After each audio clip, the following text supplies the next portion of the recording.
சிதம்பரத்தின் number 1 tuition சென்டரான Kalam tuition centre YouTube சேனலுக்கு உங்களை அன்புடன் வரவேற்கிறேன். இன்றைக்கி வந்து டே 5. இதில் நம்ம என்ன பார்க்க போகிறோம் அப்படின்னா 6th இருக்கக்கூடிய புவியியல் பார்க்க போகிறோம். யாராச்சும் முறையாக நம்ம சேனலை பார்க்குறீங்க அப்படின்னா மறக்காமல் கலாம் டியூஷன் சென்டர் யூடியூப் சேனலுக்கு சப்ஸ்கிரைப் பண்ணி எங்களுக்கு சப்போர்ட் பண்ணுங்கள். இது 100 days சோஷியல் சேலஞ்ச். இன்றைக்கி டே 5. வாங்க வீடியோக்குள்ளே போகலாம். இதில் யூனிட் நம்பர் 1 என்ன கொடுத்துருக்காங்கன்னா பேரண்டம் மற்றும் சூரிய குடும்பத்தை பற்றி கொடுத்துருக்காங்க. ஸோ ரொம்ப பேசிக்கான ஒரு பார்ட் தான் இதில் இருக்குது. இதுதான் வந்து அந்த ஒரு சின்ன பார்ட்டு இது எக்ஸ்பிளைன் பண்ணியிருக்காங்க. இது சின்ன பிள்ளைங்களுக்கு நம்ம கொஞ்சம் கண்டென்ட் இருக்கக்கூடிய இடமா போயிடுவோம். சரிங்களா? அடுத்தது பார்த்திங்கன்னா பெருவெடிப்பு, அதாவது பிக் பேங் ஏற்பட்டது தான் வந்து இந்த விண்மீன்களும் வான்பொருட்களும் தோன்றின அப்படின்னு சொல்கிறாங்க. அடுத்தது இதை வந்து பொதுவாக பேரண்டம் யூனிவர்ஸ் அப்படின்னு சொல்கிறாங்க. அதுக்கப்புறமேட்டு இதை பிரபஞ்சம் காஸ்மோஸ் அப்படின்னும் சொல்கிறாங்க. அடுத்தது பேரண்டத்தை பற்றிய படிப்புக்கு காஸ்மோலாஜி அப்படின்ற ஒரு பேர் இருக்குது. ஓகேவா? அடுத்து பாருங்கள், பேரண்டம் என்பது மிக பரந்த விண்வெளி பரப்பு. சுமார் 15 பில்லியன் ஆண்டுகளுக்கு முன்பு ஏற்பட்ட பெருவெடிப்பின் போது பேரண்டம் உருவானதாக பல வானியல் அறிஞர்கள் நம்புகின்றனர். சரிங்களா? இதில் வந்து பில்லியன் கணக்கான விண்மீன் திரள் மண்டலங்கள், விண்மீன்கள், கோள்கள், வால் நட்சத்திரங்கள், சிறுகோள்கள், விண்கற்கள் மற்றும் துணைக்கோள்கள் உள்ளடக்கியிருக்கு அப்படின்னு சொல்கிறாங்க. அடுத்தது கேலக்ஸி. இந்த கேலக்ஸி அப்படின்றது விண்மீன் திரள் மண்டலம். இது வந்து ஒரு பெரிய பாட்டுக்குள்ளே இருக்கக்கூடியது. இது பார்த்திங்க அப்படின்னா மில்கி வே கேலக்ஸி அப்படின்னு நம்ம இதை சொல்கிறோம். ஓகேவா? அது பார்த்திங்கன்னா ஒரு தோசை ஊற்றி வச்ச மாதிரி இருக்கு இல்லையா? இதுதான் அது. அடுத்தது ஒரு ஒளியாண்டு என்பது ஒளி ஓராண்டில் பயணிக்கக்கூடிய தொலைவு. ஒளியின் திசைவேகம் வினாடிக்கு 3 லட்சம் கிலோமீட்டர். ஒளியானது இந்த சவுண்ட் இருக்கு இல்லையா? இது வந்து 330 மீட்டர்/செகண்ட் அப்படின்ற வேகத்தில் போகும். இந்த ஒளியாண்டுக்கு நான் ஒரு சின்ன ஒரு கால்குலேஷன் சொல்கிறேன், ஞாபகம் வச்சுக்கோங்க. ஸோ இப்போ உங்ககிட்ட ஒரு பைக் இருக்குன்னு வச்சுப்போம். அந்த பைக்கு ஒரு செகண்டுக்கு 3 லட்சம் கிலோமீட்டர் போகுது. ஓகேவா? இந்த பைக்கை ஸ்டார்ட் பண்ணி ஒரு வருஷம், அதாவது 365 நாள் நிப்பாட்டாமல் ஓட்டினீங்கன்னா ஏதோ ஒரு இடத்துல போய் 365 நாள் கழித்து நிறுத்துவீங்க தெரியுமா? அந்த இடத்துக்கும் நீங்கள் ஆரம்பித்த இடத்துக்கும் நடுவில் இருக்கக்கூடிய டிஸ்டன்ஸ் தான் ஒரு ஒளி ஆண்டு. இப்போ புரியும்னு நினைக்கிறேன் ஒளி ஆண்டுன்னா என்னென்னு. ஸோ இது வந்து ஃபிசிக்ஸ் நடத்தும்போது இன்னும் கொஞ்சம் கிளியராக சொல்கிறேன். சரிங்களா? அடுத்தது பார்த்திங்கன்னா இந்த சவுண்ட் இருக்கு இல்லையா? இது வந்து வெறும் 330 மீட்டர்/செகண்ட், அதாவது ஒரு செகண்டுக்கு 330 மீட்டர் தான் போகும். ஓகேவா? நம்மள்ட்ட இந்த ஒளியை விட வேகமாக போகிறதுக்கு கருவிகள் இருக்குது. ஆனால் இந்த ஒளியை விட வேகமாக போகிறதுக்கு உலகத்தில் இது வரைக்கும் கருவி கண்டுபிடிக்கல. ஒருவேளை இந்த ஒளியை விட வேகம் நம்மளால் போட முடிஞ்சால் அதுதான் வந்து டைம் மிஷின் அப்படின்னு சொல்கிறாங்க. ஸோ டைம் மிஷின் அப்படி தான் ஒர்க் ஆகும் அப்படின்னு வந்து கற்பனை பண்ணி சொல்கிறாங்க. அடுத்தது பாருங்கள், சூரிய குடும்பம். சோலார் அப்படின்ற சொல் வந்து சோல் அப்படின்ற லத்தீன் வார்த்தையிலேருந்து பெறப்பட்டது. மார்க் பண்ணி வச்சுக்கோங்க. அதுலேருந்து தான் சோலார் பிளானட், சோலார் சிஸ்டம் அப்படின்றது எல்லாமே வந்துச்சு. அடுத்தது சன்னை பற்றி நமக்கு தெரியும். சரிங்களா? சூரியன், அதில் வந்து 99.8% வந்து என்ன இருக்குதுன்னு பார்த்தீங்கன்னா சூரியன் தான் இருக்குது சூரிய குடும்பத்தில். அவ்வளோ பெருசு அது. சரிங்களா?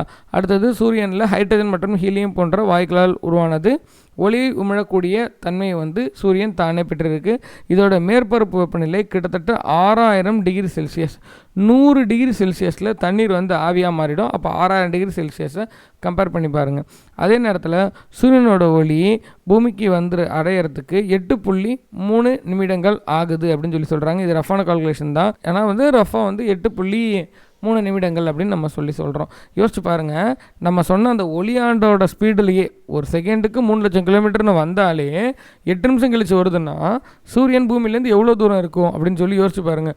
அதே மாதிரி சூரியனில் பார்த்தீங்கன்னா 1.3 மில்லியன் புவிகளை வந்து அடக்க முடியுமா? அது புரியுதுங்களா? அதாவது கிட்டத்தட்ட 13 லட்சம் பூமியை கொண்டு போய் சூரியன் கூட அடக்கில்லாமல் அவ்வளோ பெருசாக. அடுத்தது கோள் அப்படின்னா சுற்றி வருபவர் அப்படின்னு அர்த்தம்.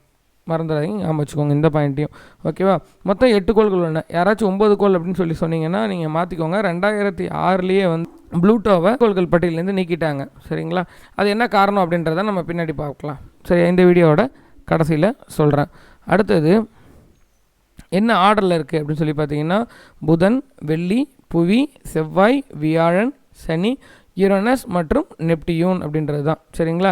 இதில் வெள்ளி மற்றும் யுரேனஸ் மட்டும்தான் ஆன்டி கிளாக் வைஸில் சுற்றுது. இந்த கொஸ்டின் கேட்பாங்க. சரிங்களா? நான் இதுக்கு வந்து மீம்ஸும் போட்டிருக்கேன். சரிங்களா? சான்ஸ் இருந்தால் மீம்ஸ் பேஜில் பாருங்க, அதை பற்றி நான் மீம்ஸும் போட்டிருக்கேன். சரிங்களா? அடுத்து பார்த்திங்கன்னா இதை வச்சு தான் வந்து பண்டைய தமிழர்கள் வந்து கோள்களை அறிஞ்சிருந்தாங்க அப்படின்னு சொல்கிறாங்க. எதை வச்சு அப்படின்னா சிறுபான்மை ஆற்றப்படையில் வால்நிற விசும்பின் கோல் மீன் சூழ்ந்த இளங்கதிர் ஞாயிறு அப்படின்னு சொல்லியிருக்காங்க. எந்த நூலில் வந்திருக்கு அப்படின்னா சிறுபான் ஆற்றுப்படை. சரிங்களா, ஆற்றுப்படை நூல்களில் சிறுபான் ஆற்றுப்படை நூல்களில் வந்திருக்கு இது. அதுக்கடுத்தது எல்லாமே எந்த பாதையில் சுற்றி வருது? நீள்வட்ட பாதையில் சுற்றி வருது. இதை சுற்றி வர்றதுக்கு என்ன காரணம் அப்படின்னு சொல்லி பார்த்தீங்கன்னா சூரியனோட ஈர்ப்பு விசை தான். பூமிக்கு அருகில் இருக்கக்கூடிய கோள் இருக்கு இல்லையா, அதாவது புதன், வெள்ளி, புவி, இதெல்லாமே இந்த வெள்ளியும் புதனும் பார்த்திங்கன்னா பூமிக்கு அருகில் இருக்கக்கூடிய கோள்.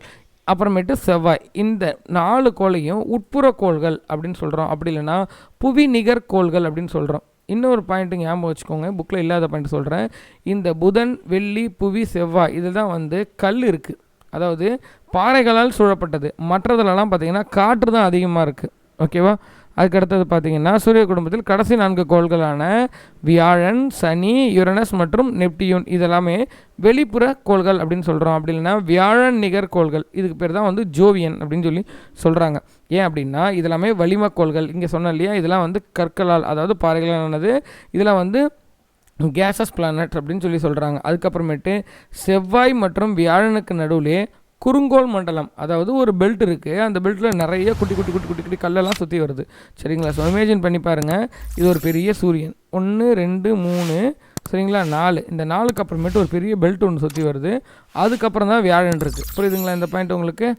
இப்படி தான் இருக்குது. இந்த பெரிய பெல்ட் இருக்கிறதுனால தான் நம்மளால் அவ்வளோ சீக்கிரம் வியாழனுக்கோ இல்லை அதை தாண்டி இருக்கக்கூடிய கோள்களுக்கோ நம்மளால் சேட்டலைட் அனுப்ப முடியறதில்ல. ஓகேவா. ஸோ இதுக்கு பார்த்தீங்கன்னா ஒரு ஷார்ட்கட் கொடுத்துருக்காங்க, புதுவெல்லம் புவியில் செலுத்தினால் விவாதம் சண்டை யுத்தம் நெருங்காது அப்படின்னு சொல்லி. ஸோ உங்களுக்கு எல்லாருக்கும் தெரியும்னு நினைக்கிறேன். அப்படி இல்லைனா நீங்கள் இந்த ஷார்ட்கட்டையும் எழுதி வச்சுக்கோங்க. அடுத்தது பார்த்தீங்கன்னா சூரியனுக்கு அருகில் இருக்கும் கோள் புதன். இதுதான் வந்து ரொம்ப சின்னோண்டு கோள். சரிங்களா. இதுக்கு என்ன பண்ணுறாங்க, ரோமானிய கடவுளின் தூதரான மெர்க்குரியின் பேர் வச்சுருக்காங்க. அதனால தான் நம்ம புதனை வந்து மெர்க்குரின்றோம். இதில் பார்த்தீங்கன்னா நீரும் கிடையாது, வாயுக்களும் கிடையாது.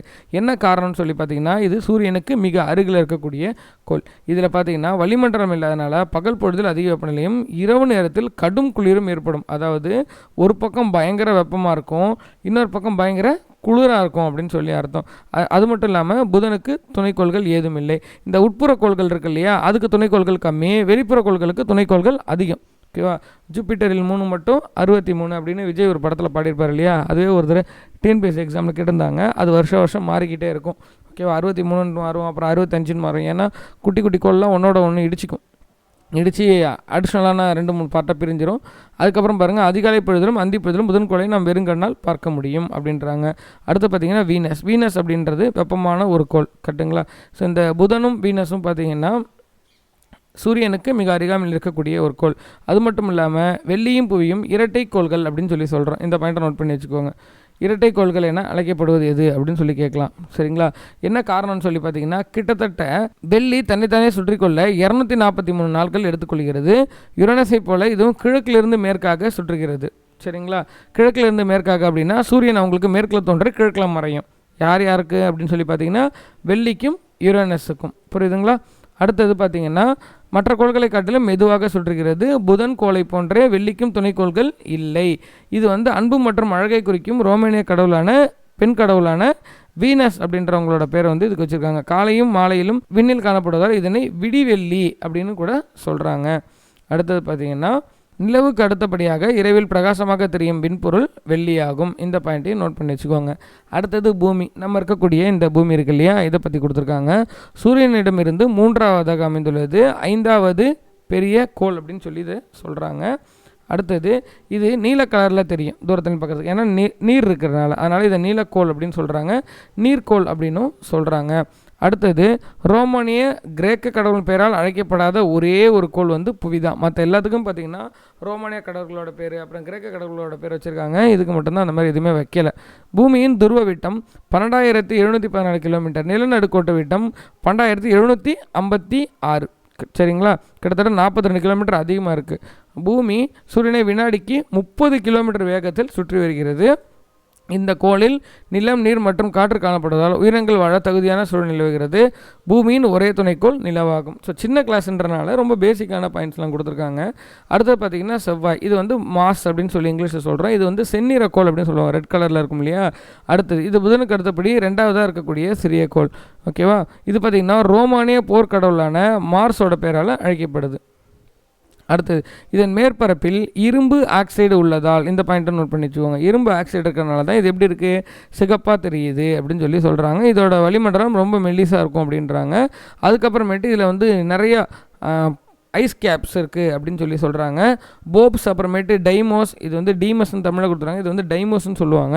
இதெல்லாம் வந்து இதுக்கான துணைக்கோள்கள், 2 துணைக்கோள்கள் இருக்குது இதுக்கு, சரிங்களா. அது மட்டும் இல்லாமல் ஆர்பிட்டர்ஸ் அப்புறம் ரோவர்ஸ்லாம் நம்ம நிறைய அனுப்பியிருக்கோம்.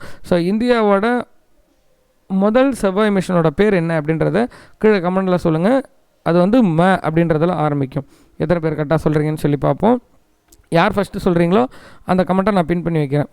அதுக்கடுத்தது வியாழன் அப்படின்றது ஜூபிட்டர் அப்படின்னு சொல்லி சொல்லுவோம். ஜூபிட்டர் அப்படின்றது இருக்கிறதுலே வந்து ஒரு பெரிய கோள். இது வந்து 5வது அமைந்திருக்கு. ரோமானிய முதன்மை கடவுளான ஜூபிட்டரோட பேர் வந்து இதுக்கு வச்சுருக்காங்க, சரிங்களா. நிலா மற்றும் வெள்ளிக்கோளுக்கு அடுத்ததாக பிரகாசமாக வானில் தெரிவது வியாழனாகும். சூரிய குடும்பத்திலே மிகவும் வேகமாக சுழலக்கூடியது. அது மட்டும் இல்லாமல் இதுதான் ரொம்ப பெருசு. இதோட வளிமண்டலத்தை பார்த்திங்கன்னா ஹைட்ரஜன் மற்றும் ஹீலியன் வாயுக்கள் காணப்படுகின்றன. மிக அதிகமான துணைக்கோள்கள் இதுக்கு தான் இருக்குது. அதிகமான துணைக்கோள்கள் கொண்ட ஒரு கோள் அப்படின்னா என்னது கேட்டிங்கன்னா வியாழன். அடுத்தது பார்த்திங்கன்னா இதில் என்னென்ன இருக்குதுன்னு சொல்லி பார்த்திங்கன்னா யூரோப்பா, கன்னிமேட், சரிங்களா. இது பேர் கனிமீடு அப்படின்னு கொடுத்துருக்காங்க இல்லையா, அது பேர் கன்னிமேட் அப்படின்னு சொல்லுவாங்க. அப்புறமேட்டு கேலிஸ்டா, இதெல்லாமே வந்து பார்த்திங்கன்னா மிகப்பெரிய துணைக்கோள்கள். இந்த துணைக்கோள்கள் கிட்டத்தட்ட பூமி மாதிரியே இருக்கும். இந்த இடத்துல ஒரு பாயிண்ட் விட்டுட்டோம், சரிங்களா. கவனிங்க, சூரியனுக்கும் புவிக்கும் இடையில் உள்ள தொலைவு 150 மில்லியன் கிலோமீட்டர் ஆகும். 1 மில்லியன்னா 10 லட்சம், அப்போ கணக்கு பண்ணிக்கோங்க, சரிங்களா. மணிக்கு 800 கிலோமீட்டர் வேகத்தில் செல்லும் ஒரு வானூர்தி சூரியனை அடைய 21 வருடங்களாகும். அப்போ எவ்வளோ தூரத்தில் இது இருக்குது அப்படின்னு சொல்லி யோசிச்சு பாருங்கள். 21 வருஷம் ட்ராவல் பண்ணிகிட்டு இருக்கணும். நீங்கள் 1 மணி நேரத்துக்கு 800 கிலோமீட்டர் ஸ்பீடில் போனாலே, ஓகேவா. அப்போ அது எவ்வளோ தூரத்தில் இருக்குன்னு இமேஜின் பண்ணி பாருங்கள். அடுத்து பார்த்திங்கன்னா இஸ்ரோ என்ன பண்ணியிருக்காங்கன்னா செவ்வாய்க்கோளின் வளிமண்டலம் மற்றும் தரைப்பகுதியை ஆராய்வதற்கான, இதுதான் நான் இங்கே உங்களுக்கு கொஸ்டினாக கேட்டிருந்தேன், அதுவே இங்கே கொடுத்துட்டாங்க. நான் அடிச்சிடுறேன், அதை மட்டும் நான் உங்களுக்கு ஸ்பீடாக பண்ணிட்டேன், சரிங்களா. ஸோ எத்தனை பேர் இதை கரெக்டாக சொல்கிறீங்கன்னு சொல்லி பார்ப்போம், ஓகேவா. அடுத்து பார்த்திங்கன்னா இதில் ரொம்ப கம்மியான நாடுகள் தான் செஞ்சுருக்காங்க. ரஷ்யா, நாசா, அப்புறமேட்டு யூரோப்பியன் ஸ்பேஸ் ஏஜென்சி, இஎஸ்ஏன்னு சொல்லுவோம். அப்புறம் நம்ம 4th நம்ம பண்ணதோட பேர் வந்து கிராஷ் லேண்டிங், அதுக்கப்புறம் சாஃப்ட் லேண்டிங், ரோவர் லேண்டிங் அப்படின்னு நிறைய பார்ட்ஸ் இருக்குது. ஸோ அதை பற்றி உங்களுக்கு ஏதாச்சும் வீடியோ என்னன்னாலும் சொல்லுங்கள், கீழே கமெண்ட்டில் வந்து சொல்லுங்கள், நான் அதை போடுறேன். இதில் பார்த்தீங்கன்னா எது எவ்வளோ நாளில் சுற்றி வரும் அப்படின்னு சொல்லியிருக்காங்க. இது அவ்வளோவா தேவையில்லை. ஸோ அதனால் நம்ம அடுத்த பாட்டுக்கு போயிடலாம். அடுத்து பார்த்திங்கன்னா சனி, சேட்டன், வளையங்கள் கொண்ட ஒரு கோள் இது தான், ஓகேவா. ஒரு ஆச்சரியமான விஷயம் சொல்லட்டுமா, இன்னும் ஒரு 50 வருஷத்துக்குள்ளே இந்த வளையங்கள்லாம் காணா போயிடும் அப்படின்னு சொல்கிறாங்க, இந்த வளையங்கள்லாம். ஏன்னா இதுக்கு நடுவில் இருக்கக்கூடிய கேப்லாம் அதிகமாகுதான், ஓகேவா. அதனால் கொஞ்சம் கொஞ்சமாக அப்படியே பிரிஞ்சு வளையமே இல்லாத ஒரு சனிக்கோள் வரும். மேபி நம்மளோட பேரம்பேத்திலாம் வளையமே இல்லாத சனிக்கோளை வந்து பார்ப்பாங்க. அடுத்து பார்த்திங்கன்னா சூரிய குடும்பத்தில் 2வது பெரிய கோளான சனி சூரியனிடமிருந்து 6வதாக அமைந்துள்ளது. ரோமானிய வேளாண்மை கடவுளான சேட்டன் அவங்களோட பேரால் தான் இதை வந்து அழைக்கிறாங்க. நம்ம தான் சனியை வந்து பயமுறுத்தி வச்சுருக்கோம் எல்லாத்தையும், சரிங்களா. இதுக்கு பார்த்திங்கன்னா 62 துணைக்கோள் இருக்குது, ஓகேவா. ஜூபிட்டரில் 3 மட்டும் 63 அப்படின்னு தளபதி பாடுவார், சரிங்களா. 62லேருந்து 63 ஆகிடுச்சு. இப்போ 64 இல்லை 65 கூட ஆயிருக்கும், சரிங்களா. ஸோ உடனே கூகுள் பண்ணி எத்தனை துணைக்கோள் இருக்குது அப்படின்றத வந்து கீழே கமெண்ட்டில் சொல்லுங்கள். நீங்கள் சொல்கிற கமெண்ட்டையும் நான் என்ன பண்ணுறேன், பின் பண்ணி வைக்கிறேன் ஒரு 2 டேஸ் கழிச்சு, சரிங்களா. அதுக்கப்புறமேட்டு மிகப்பெரிய துணைக்கோள் வந்து டைட்டன், இது கொஷினில் கேட்பாங்க. டைட்டன் வந்து வியாழனோட தான் சனியோட தான் சொல்லி கேட்பாங்க. இந்த டைட்டன் இருக்கு இல்லையா, இதில் பார்த்திங்கன்னா கிட்டத்தட்ட மனிதர்கள் வாழ்கிறதுக்கு தகுதியான ஒரு சூழ்நிலை நிலவுதுன்னு சொல்கிறாங்க. ஆனால் இப்போ வரைக்கும் எந்த விதமான லேண்டரையும் நம்ம அங்கே வந்து இது பண்ணவே இல்லை. ஸோ தூரத்துலேருந்து ஒரு சேட்டலைட் அனுப்பி பார்த்தப்போ வந்து அங்கே மனிதர்கள் அப்புறம் இல்லை ஏதாச்சும் ஒரு உயிரினங்கள் இருக்கலாம். மனிதர்கள் வாழ தகுதியான இடமா இருக்குது, ஆனால் ஏதோ ஒரு உயிரினங்கள் இருக்கலாம் அப்படின்னு சொல்லி சொல்கிறாங்க, சரிங்களா. அது மட்டும் இல்லாமல் நீரோட இதோட அடர்த்தி கம்மி, அதனால் சனிக்கோளை தண்ணியில் போட்டால் வந்து மிதக்கும் அப்படின்னு சொல்லுவாங்க. அதோ கொடுத்துருக்காங்க பார்த்தீங்களா, இதுதான். அடுத்து பார்த்திங்கன்னா யுரேனஸ் அப்படின்றது பார்த்திங்கன்னா வில்லியம் ஹெர்ஷால் வானியல் அறிஞரால் கண்டுபிடிக்கப்பட்டது அப்படின்னு சொல்லியிருக்காங்க. எந்த வருஷம் 1781 வருஷம், சரிங்களா. தொலைநோக்கியால் கண்டுபிடிக்கப்பட்ட முதல் கோள் இதுவாகும். இது சூரியனிடமிருந்து 7வதாக அமைந்துள்ளது. மீத்தேன் வாயு இந்த கோளத்தில் உள்ளதால் இது வந்து பச்சை நிறமாக தோன்றுகிறது. இந்த பாயிண்ட்டையும் நோட் பண்ணி வச்சுக்கோங்க, இது வந்து பச்சை கலரில் இருக்கும் அப்படின்னு சொல்லியிருக்காங்க. அடுத்து பார்த்திங்கன்னா விண்கடவுளான யுரேனஸ் அவரோட பேரால் வந்து அழைக்கப்படுது. வெள்ளிக்கோளை போன்ற இந்த கோளம் தன் அச்சிலிருந்து கடிகார சுற்றில் சுற்றுகிறது, அதாவது கிழக்கிலிருந்து மேற்காக. அடுத்தது பார்த்தீங்க அப்படின்னா ஒரு பந்து உருண்டோடுவது போல் சூரியனை சுற்றி வருதுங்களா, ஓகேவா. அடுத்தது யுரேனஸின் 27 துணைக்கோள்களில் டைட்டானியா தான் மிக பெருசு அப்படின்னு சொல்லியிருக்காங்க. நான் சொன்ன மாதிரியே வெளிப்புற கோள்கள் இருக்கு இல்லையா, அது எல்லாத்துக்குமே பார்த்திங்கன்னா துணைக்கோள்களோட எண்ணிக்கை அதிகமாக இருக்கும். ஒரு 63, அதில் ஒரு எக்கச்சக்கமான வியாழனுக்கு நிறைய துணைக்கோள் இருக்குது. சரிங்களா? அது மட்டும் இல்லாமல் சனிக்கோளுக்கு பார்த்திங்கன்னா ஒரு 62, 63 ஒரு கணக்கு சொல்லணும். இதில் பாருங்கள் 27 துணைக்கோள் இருக்குது. நமக்கு ஒரே ஒரு நிலா இருக்குது. நீங்கள் யுரேனஸில் கூடியிருந்தீங்கன்னா உங்களை சுற்றி நிறைய நிலா கொச்சான்னு தெரியும். சரிங்களா? நம்ம ஆளுங்க அதுக்கும் ஒரு பேர் வச்சு ராசி பலன் பார்த்துருப்பாங்க. அதுதான் இங்கே இருக்க சிக்கல். சரி, ஓகே, வாங்க அடுத்து போகலாம். நெப்டியூன் அப்படின்றது வந்து ஒரு குளிர்ந்த கோள் அப்படின்னு சொல்லுவோம். இது வந்து 8வது கோள். இதுதான் வந்து ரொம்ப லாஸ்ட்டில் இருக்குது. இது ரோமானிய கடவுள் பெயரை கொண்ட ஒரு கோள் தான் இது. இதில் வந்து பலத்த காற்று வீசும். இதில் பார்த்திங்கன்னா 14 துணைக்கோள்கள் இருக்குது. இதில் மிகப்பெரிய துணைக்கோளோட பேர் வந்து ட்ரைட்டன்.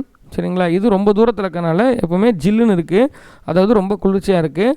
நீலம் மற்றும் வெள்ளை நிறமான யுரேனஸ் கோள் வந்து இதுலேருந்து வேறுபடுத்தி காட்டுது. ஸோ இதை வச்சு தான் நம்ம என்ன பண்ணுறோம், இது வந்து நெப்டியூன் அப்படின்னு சொல்லி சொல்கிறோம். அடுத்தது குறுங்கோள்கள், ட்ராஃப். ஓகேவா? நெப்டியூன் கோளுக்கு அப்பால் தொலைவில் காணப்படும் சிறிய விண்பொருட்கள் குறுங்கோள்கள் எனப்படும். இவை மிகவும் குளிர்ந்து ஒளி இல்லாமலும் காணப்படுகின்றன. கோள வடிவில் காணப்படும் இவை கோள்களைப் போலவே இல்லாமல் தமது சுற்றுப்படை பிற கோள்களுடன் பகிர்ந்து கொள்கும். ப்ளூட்டோ, செரிஸ், ஈரிஸ், மேக் அப்புறமேட்டு ஹவுமியா, இதெல்லாமே பார்த்தீங்கன்னா ஒரு முக்கியமான ஒரு 5 குறுங்கோள்கள் ஆகும். இது வந்து உங்களுக்கு ஏதாச்சும் ஒன்று கொடுத்து இதில் என்னான்னு சொல்லி கொஸ்டின் கேட்கலாம், ஞாபகம் வச்சுக்கோங்க. அடுத்தது நிலாவை பற்றி கொடுத்துருக்காங்க. இந்த இடத்துல ப்ளூட்டோ வந்து குறுங்கோள்னு சொன்னோம் இல்லையா? 2006 வருஷம் ப்ளூட்டோ வந்து கோள்களோட பட்டியலேருந்து நீக்கப்பட்டு குறுங்கோள்களாக சேர்க்கப்பட்டுச்சு. என்ன காரணம்னா, ஒரு கோள் அப்படின்னா அதுக்கு சில ரூல்ஸ் அண்ட் ரெகுலேஷன் இருக்கணும். அது வந்து தன்னைத்தானே சுற்றிக்கணும், அப்புறம் சூரியனை சுற்றி வரணும். சூரியனை சுற்றி வரதுலேயும் வந்து ஒரு ஒழுங்கு இருக்கணும். இப்போ பூமி சூரியனை சுற்றி வரதுக்கு 365 நாள் ஆகுது, வெள்ளி சூரியனை சுற்றி வரதுக்கு 243 நாள் ஆகுது. இப்படின்னு ஒரு கான்ஸ்டண்ட்டான ஒரு இது இருக்கு இல்லையா? ஆனால் ப்ளூட்டோக்கு அப்படி கிடையாது. ஒரு வருஷம் ஒரு தடவை வேகமாக சுற்றி வருது, ஒரு தடவை ஸ்லோவாக சுற்றி வருது. ஸோ இப்போ இந்த மாதிரியான ஃப்ளக்சுவேஷன் இருந்ததுனால அதை வந்து கோள்னு சொல்லாமல் குறுங்கோள்கள் அப்படின்னு சொல்லி வகைப்படுத்துகிறாங்க. யாராச்சும் ப்ளூட்டோ வந்து கோள்னு நினச்சிட்டு இருந்தீங்கன்னா நீங்கள் 2006 இருக்கீங்க அர்த்தம். ஸோ அப்டேட் ஆகிக்கோங்க. அடுத்தது துணைக்கோள்களில் ரொம்ப முக்கியமானது, பூமிக்கு பக்கத்தில் இருக்கக்கூடிய ஒரே ஒரு துணைக்கோள் வந்து என்னது, நிலா தான். இது பார்த்திங்கன்னா 27 நாள் ஆகும். எதுக்குன்னு பார்த்தீங்கன்னா தன்னைத்தானே சுற்றிக்கிறதுக்கும் பூமியை சுற்றிக்கிறதுக்கும். சரிங்களா? அது மட்டும் இல்லாமல் நிலவிற்கு வளிமண்டலம் கிடையாது. இதனால் விண்கற்கள் நிறைய மோதி பள்ளங்களை உண்டாக்கியிருக்கு. நிலவை பற்றி ஆராய்வதற்காக இந்தியாவால் அனுப்பப்பட்ட முதல் விண்கலம் சந்திரயான் 1. இது வந்து 2008 விண்ணில் செலுத்தப்பட்டது. அந்த திட்டத்தின் தலைவர் பார்த்திங்கன்னா மயில்சாமி அண்ணாதுரை அவர்கள். அவங்கள்ட்ட எங்கள் ஸ்கூல் பிள்ளைங்கள்லாம் நானும் ப்ரைஸ் வாங்கியிருக்கோம். சரிங்களா? ஸோ இந்த இடத்துல எங்களை பற்றியும் நாங்கள் சொல்லிக்கிறோம் இல்லையா? சரி, ரைட், ஓகே. அடுத்தது பாருங்கள். இதன் மேற்பரப்பில் அதிக தரைக்குழி பள்ளங்கள் காணப்படுகின்றன. பூமியிலிருந்து 3,84,400 கிலோமீட்டர் தூரத்தில் இது இருக்குது. பூமியில் 4ல் 1 பங்கு தான் இதோட அளவு. சரிங்களா? மனிதன் தரையிறங்கிய ஒரே ஒரு விண்பொருள் பார்த்திங்கன்னா நிலவு மட்டும்தான். ஸோ 100% வந்து தரை இறங்கினா தான் நான் நம்புகிறேன். நிறைய கான்ட்ரவர்சி தியரிஸ் இதில் இருக்குது. உங்களுக்கு ஏதாச்சும் கான்ட்ரவர்சி தியரிஸ் கொஷின்ஸ் இருந்ததுன்னா நீங்கள் கீழே கமெண்ட்டில் சொல்லுங்கள். என்னால் இது 100% ப்ரூஃப் பண்ண முடியும். எது அப்படின்னா நிலாவில் மனிதன் இறங்கினதை.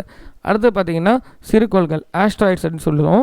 இது வந்து குட்டி குட்டி பொருட்கள் கட்டுங்களா? ஸோ இப்போ கூட ஒரு கோள் வந்து பயமுறுத்திட்டு போச்சு. யாருக்காச்சும் அதோட பேர் தெரிஞ்சால் கமெண்ட்டில் போடுங்க, எத்தனை பேருக்கு தெரிஞ்சிருக்குன்னு சொல்லி பார்ப்போம். அடுத்தது விண்கற்கள், காமெட்ஸ் அப்படின்னு சொல்லுவோம். இதில் ரொம்ப தூரத்துலேருந்து சூரிய குடும்பத்துக்குள்ளே அடிக்கடி வந்துட்டு போகும். சரிங்களா? இதுக்கு பார்த்திங்கன்னா தலை மற்றும் வால் பகுதிகளாக இருக்கும் அப்படின்னு சொல்லி சொல்கிறாங்க. 76 வருஷத்துக்கு ஒரு தடவை ஹோலி அப்படின்னு ஒரு விண்மீன் வந்துட்டு போகுது. இது 1986 வந்துச்சான். அடுத்து 2061 தான் வருமா. அன்றைக்கி நம்மளாம் இருந்து பார்ப்போமா அப்படின்னு சொல்லி தெரியல, பார்க்கலாம். இந்த வீடியோ கொஞ்சம் லென்த்தாக போயிருந்தாலும் ரொம்ப முக்கியமான ஒரு பேசிக்ஸ்லாம் இருக்கக்கூடியது, அதனால் ஸ்கிப் பண்ணாமல் பார்த்துருப்பீங்க அப்படின்னு சொல்லி நினைக்கிறேன். ஸோ இந்த வீடியோ உங்களுக்கு பிடிச்சிருந்துச்சு அப்படின்னா லைக் பண்ணுங்கள், கமெண்ட்டில் எனக்கு சொல்லுங்கள். மறக்காமல் உங்கள் ஃப்ரெண்ட்ஸுக்கு ஷேர் பண்ணி அவங்களையும் இந்த சேலஞ்சுக்கு கூப்பிடுங்க. ஸோ 100 days சேலஞ்சு கம்ப்ளீட் பண்ணி முடிக்கும்போது நாம் சோஷியலில் ஃபுல் மார்க் வாங்குறதுக்கு எல்லா பாசிபிலிட்டிஸ் இருக்குது. 100 days அப்படின்றது ரொம்ப அதிகம்தான், இருந்தாலும் நம்ம அந்த சேலஞ்சை எடுத்துக்கிட்டோம்.